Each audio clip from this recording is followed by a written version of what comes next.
धूल से भरा सुनसान जंगल के किनारे बसा एक गांव जिसका नाम कोलीतमारा है। चारों तरफ घना डरावना जंगल, अमावस की काली रात थी। पूरा गांव एक अजीब सी खामोशी की चादर में दबा पड़ा था। बस दूर जंगल से कहीं कुत्तों के भौंकने की और सूखी हवा के पत्तों की आवाजें सुनाई दे रही थी। इसी गांव के बीच में बसा था एक छोटा सा घर जिसमें चंदू और उसकी पत्नी विमला रहती थी। उस रात जब चंदू रात में जंगल लकड़ी लाने जा रहा होता है। सुनिए जी, आज अमावस की रात है और आप इस वक्त जंगल जा रहे हैं। आज आप मत जाइए, मुझे बहुत डर लग रहा है। ऊपर से इतनी गहरी रात भी है। अरे विमला, तुम घबरा क्यों रही हो? अगर मैं लकड़ी नहीं लाया तो घर का खर्चा कैसे चलेगा? तुम चिंता मत करो, मैं जल्दी ही लौट आऊंगा। पत्नी ने इतना समझाकर भी चंदू रुका नहीं। वो अपनी कुल्हाड़ी हाथ में लेकर इतने रात को जंगल लकड़ी काटने निकल जाता है।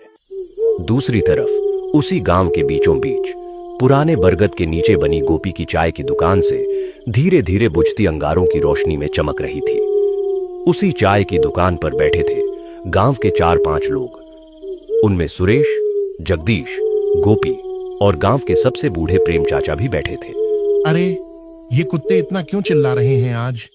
लगता है कुछ बुरा होने वाला है। मुझे तो लग रहा है कोई भूत या प्रेत बाहर घूम रहा है। आज अमावस है ना? हाँ, आज अमावस की रात है। इस रात जंगल जाना तो मौत को दावत देने जैसा है। आज रूप बदलने वाला साया छलावा रास्तों में भटकता है। भाइयों, मैंने सुना है कि वो साया किसी भी इंसान का रूप ले लेता है। उनकी बातें चल ही रही थीं कि चंदू एक हाथ में कुल्हाड़ी और दूसरे हाथ में लालटेन लेकर उनकी ओर आता दिखा। लालटेन की कांपती लौ में धीरे धीरे चंदू आगे बढ़ रहा था। अरे चंदू, इतनी रात को कहां जा रहा है? यह अमावस की रात है। यह समय ठीक नहीं है बेटा। पागल हो गया है क्या चंदू?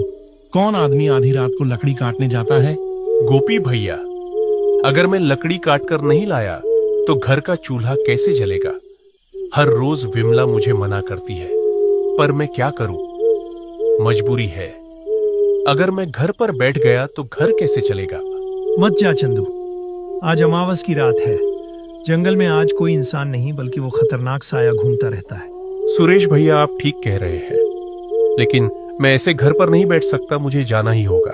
चंदू, लेकिन एक बात ध्यान रखना, छलावा या फिर ऐसी कोई चीज से तुम्हारा सामना हुआ तो ध्यान रखना उसे आग या रोशनी से डर लगता है।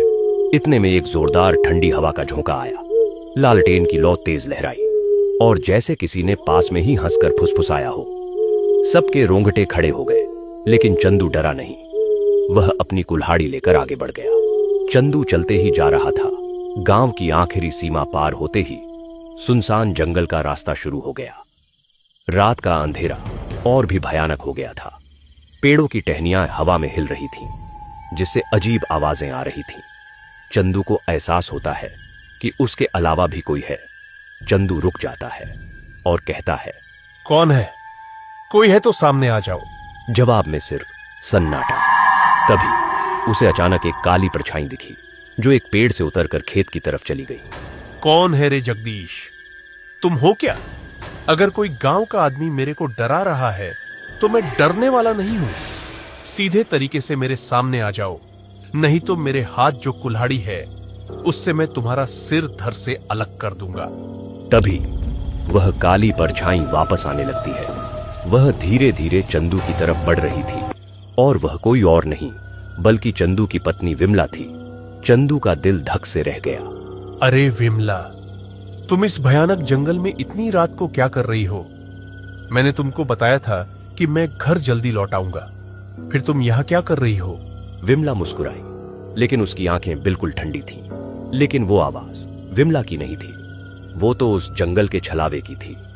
घर चलो चंदू, रात बहुत हो गई है। चंदू एक कदम पीछे हट गया। उसी पल विमला जैसी आकृति धीरे धीरे धुंध बनकर गायब हो गई। यह देखकर चंदू का खून जमने लगा। यह कौन था? यह तो विमला नहीं थी, यह तो इस जंगल का छलावा था। फिर भी चंदू रुका नहीं, वह आगे बढ़ने लगा। थोड़ी देर बाद वह जंगल के बीचों बीच आ चुका था। अचानक उसे अपने पीछे किसी के चलने की आहट आई। वह पीछे मुड़ा, लेकिन वहां कोई नहीं था। ये सब देखकर चंदू जोर से चिल्लाया। कौन है रे? सामने आ। मेरे साथ आंख मिचौली मत खेल। हिम्मत है तो सामने आ।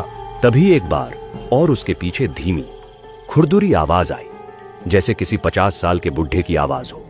फिर से चंदू पीछे मुड़ा तो अपने पीछे उसको उसी गांव के प्रेम चाचा दिखाई दिए, जो चाय की दुकान पर बैठे हुए थे। प्रेम चाचा, आप इस वक्त इस जंगल में? आपने तो मुझे जंगल जाने से रोका था।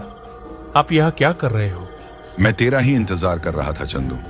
आज तुझे मेरे हाथों से कोई नहीं बचा सकता। आज तेरा शरीर मेरा होगा। यह सब देखकर चंदू पीछे हट गया। मुझे पता है कि तुम मेरे गांव के प्रेम चाचा नहीं हो। मैंने तुमको पहचान लिया है। तुम एक जंगल के छलावा हो। अचानक प्रेम चाचा का चेहरा बिगड़ने लगा।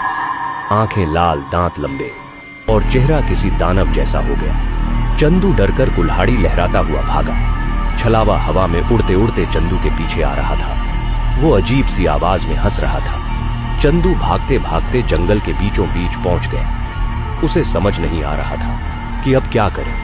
पीछे से छलावे की हंसी। चंदू कांपते हुए हाथों से कुल्हाड़ी उठाकर, आजा, मैं डरता नहीं तुमसे। तुझे जो करना है कर ले। छलावा एक झटके में चंदू का रूप लेकर सामने खड़ा हो जाता है। अब 2 चंदू थे, एक असली, एक नकली। चंदू, अब तू क्या करेगा? अब तो मैंने भी तेरा रूप ले लिया है। अब कौन सा तू और कौन सा मैं? अब तो तुम्हारी पत्नी विमला भी मुझे नहीं पहचान पाएगी। तभी अचानक छलावा चंदू के ऊपर छलांग मारने ही वाला था कि चंदू को अचानक प्रेम चाचा की बात याद आई। हाँ, प्रेम चाचा ने मुझे आते हुए बताया था कि छलावा रोशनी को बर्दाश्त नहीं कर पाता। उसके बाद चंदू ने अपने हाथ में जो लालटेन थी उसको उठाया और जोर से छलावे की तरफ फेंक दी। जैसे ही लालटेन छलावे के पास गिरी, लालटेन में तेज पीली रोशनी होने लगी और छलावा दर्द से चिल्लाते हुए पीछे हट गया। वह धुएं में बदलता हुआ चिल्लाया, अगली अमावस में लौटूंगा चंदू। उसके बाद तुम्हें यह लालटेन तो क्या, तुम्हारे गांव का कोई इंसान भी बचाने नहीं पाएगा। यह बोलकर छलावा अंधेरे में गायब हो गया। रात के 2 बजे थे। अब चंदू के पास लालटेन भी नहीं थी। चंदू ने अपनी कुल्हाड़ी उठाई और घर के रास्ते बिना लकड़ी लेकर वापस जाने लगा। थोड़ी दूर चलते चलते चंदू थक जाता है, इसीलिए वह एक पेड़ के नीचे आराम करने बैठ जाता है। क्या करूं, कुछ समझ नहीं आ रहा है। रात भी बहुत हो चुकी है और मेरे पास तो अब मेरी लालटेन भी नहीं है। ऐसा करता हूं, आज की रात यहीं जंगल में पेड़ के नीचे सो जाता हूं। सुबह होते ही चला जाऊंगा। दूसरी तरफ चंदू की पत्नी विमला घर के दरवाजे के पास खड़ी होकर उसका इंतजार कर रही थी।